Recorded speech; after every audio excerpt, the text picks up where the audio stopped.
É porque no meio, Deus estava colocando o elemento mais importante que ele nos deu, o livre-arbítrio. Caramba, o livre-arbítrio não é algo para colocar no canto, é para colocar no meio.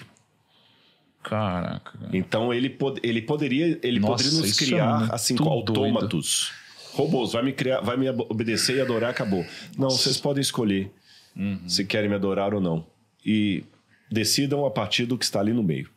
Ou seja, recusar comer da árvore que está no meio ou aceitar comer a árvore que está no meio é exercer o livre-arbítrio.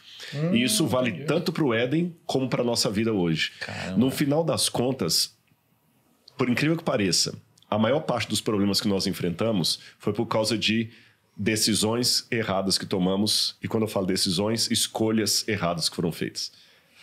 Eu sei que alguns vão falar, mas não acho justo, porque eu não sabia. Não importa, você escolheu.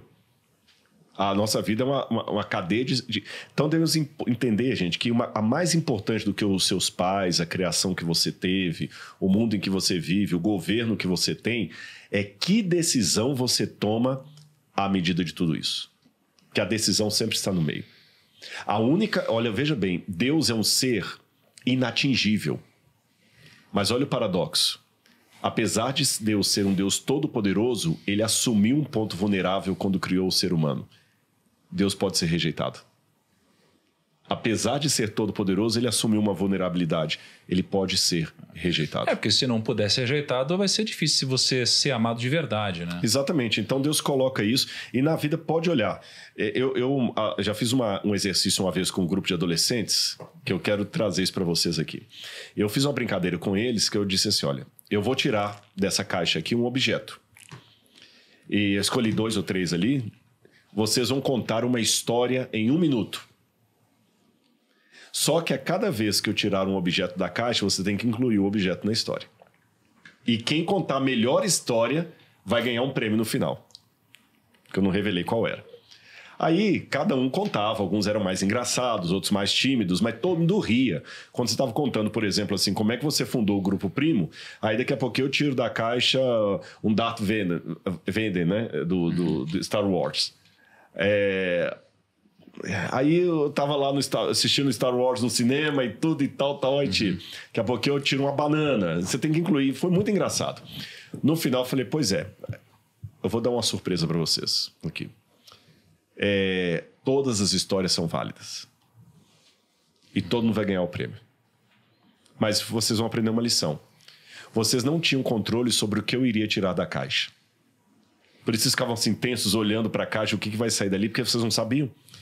Você não tem controle sobre o que vai sair da caixa, mas você tem controle sobre que história você conta a partir disso. Então, você que está assistindo a gente aqui, mais importante do que o que os seus pais fizeram com você é o que você faz a partir disso. É que a gente vive numa época em que as pessoas não querem mais assumir responsabilidade. E responsabilidade é uma coisa muito séria. Caramba, cara. Eu fiquei chocado, hein? Isso, nossa, cara, que animal esse negócio. O mais importante, o centro de tudo que Deus nos deu é o livre-arbítrio. Isso é muito poderoso. E aí no Éden, nascia um rio que irrigava o jardim e depois se dividia em 4. Tá. O nome do primeiro é Pison. Ele percorre toda a terra de Havilá, onde existe ouro. O ouro daquela terra é excelente. Lá também existem o bdélio e a pedra de ônix. O segundo, que percorre toda a terra de Cuxi, é o Gion. O terceiro, que corre pelo lado leste da Assíria, é o Tigre. E o quarto rio é o Eufrates. E aí, de repente, aí a gente já muda o assunto aqui. E esses rios, né, de uma forma geral, assim, as pessoas tentam identificar onde que está o Jardim do Éden, etc. Tem algum sentido de a gente ter o rio, esses 4, onde tinha ouro excelente? Ou... Eu acho que não. Eles pegam assim, porque você tem na Mesopotâmia o Tigre e o Eufrates. Na verdade, a palavra tigre que aparece aqui, você leu, né? Como está no português, mas em hebraico é Hidekel. Que eles acabaram chamando de Rio Tigre ali. Então você tem o Tigre e o Eufrates ali no Iraque. E o pessoal fala, então o Jardim do Éden era por ali. Eles tentam pegar o Pison como se fosse aqui embaixo, perto da Arábia Saudita. O outro pega Cuxi e tudo mais, mas... essa geografia para mim aqui não é a mesma que nós temos hoje, porque quando o dilúvio veio, que a terra toda foi inundada de água e tudo foi transformado e teve a Pangeia, que os continentes se separaram, é impossível sobrar, geograficamente falando, alguma coisa do mundo pré-diluviano. O que eu acredito que os nomes que nós temos de alguns rios hoje, ou pelo menos o Eufrates, é um nome que seria um rebatismo de um acidente geográfico mais antigo. Seria mais assim, por exemplo, quando os imigrantes vieram para o Brasil e eles começaram a fundar no Brasil cidades com o nome de centros da sua origem. Então você tem Nova Venécia, Nova Odessa, Nova Friburgo, Nova Hamburgo, todas cidades da Europa. Nos Estados Unidos você tem Nova Inglaterra, a região da Nova Inglaterra, ali perto de Massachusetts. Você tem a New England, né, que é a Nova Inglaterra. Você tem Nova York, você tem Cambridge. Então, da mesma maneira, aqueles que sobreviveram ao dilúvio ainda tinham na sua memória a reminiscência do Éden e começaram a dar nomes geográficos dos mesmos nomes dos antepassados. Tanto é que nos textos sumerianos você vê uma coisa interessante. Olha que curioso isso. A escrita da humanidade começou com os sumérios, por volta de 3.200 a.C. aproximadamente. Os sumérios foram os primeiros a inventar a escrita. Então, foram os primeiros a fazer relatos da história da humanidade. E interessante, porque eles estão há 5.200 anos no passado. Então eu vou ver o que eles contavam da história da humanidade. Aí os sumérios contam que eles são descendentes daqueles que sobreviveram ao grande dilúvio. E que um herói, que em alguns textos vem com o nome de Utnapishtim, outro como Ziusudra, Atrahasis, o nome do herói muda, a Bíblia Noé. Esse herói sobreviveu às águas do dilúvio com sua família, eles são descendentes, portanto, dessa família. E nos próprios textos sumerianos, falei o que havia antes do dilúvio.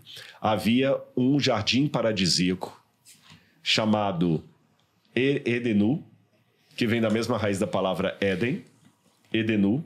E nesse jardim paradisíaco morava a humanidade que foi expulsa de lá. Você entendeu? E Edenu tem a mesma raiz sumeriana da palavra Éden. Caramba. Então você vê que a mesma estrutura da Bíblia é contada no berço da civilização humana. Legal. Então, um aviso para você que gosta desse conteúdo que a gente faz com o Rodrigo. A dica é: entre na lista de espera para pós-graduação em Arqueologia, História e Interpretação da Bíblia com Rodrigo Silva. Muito forte isso. Tá? Então, assim, é uma pós-graduação super completa. O Rodrigo, obviamente, faz a curadoria, dá aula. É um conteúdo super extenso. São mais de 300 horas de conteúdo, né, São Rodrigo? mais de 300 horas e tem vários professores, todos com mestrado e doutorado. E nós, inclusive, tivemos um encontro presencial com os alunos da pós. E foi uma coisa emocionante. Sabe, foi muito legal ali. Pessoas de vários lugares do Brasil. Teve gente que veio dos Estados Unidos só para esse encontro. Caramba, cara. E voltou. Então, agora falta você na próxima turma aí. É isso. Então, ó, tem a certificação de excelência, porque vai ser emitido pelo UNASP, que é uma instituição que tem nota máxima do MEC. Vai ter um grupo exclusivo com o Rodrigo Silva. Então, você vai poder interagir no Telegram, você pode concorrer a uma viagem, inclusive, para Israel, com o próprio Rodrigo Silva. Você vai ter acesso ao Bíblia Comentada, que são mais de 400 vídeos com aulas e séries exclusivas que vão ser gratuitos para você da pós-graduação por um ano. Então, para você garantir a sua vaga é super simples. Vai ter um QR Code na tela ou você pode ir no link da descrição. É isso aí. Aproveita esse momento. Então, isso vai te ajudar se você for empresário. Você vai ter princípios muito mais bem estruturados. Vai te ajudar se você tiver mais curiosidade sobre a Bíblia. Vai te ajudar se você quiser aprender mais e aprofundar o seu conhecimento. Então, eu tenho certeza que esse conhecimento vai transformar a sua vida, certo?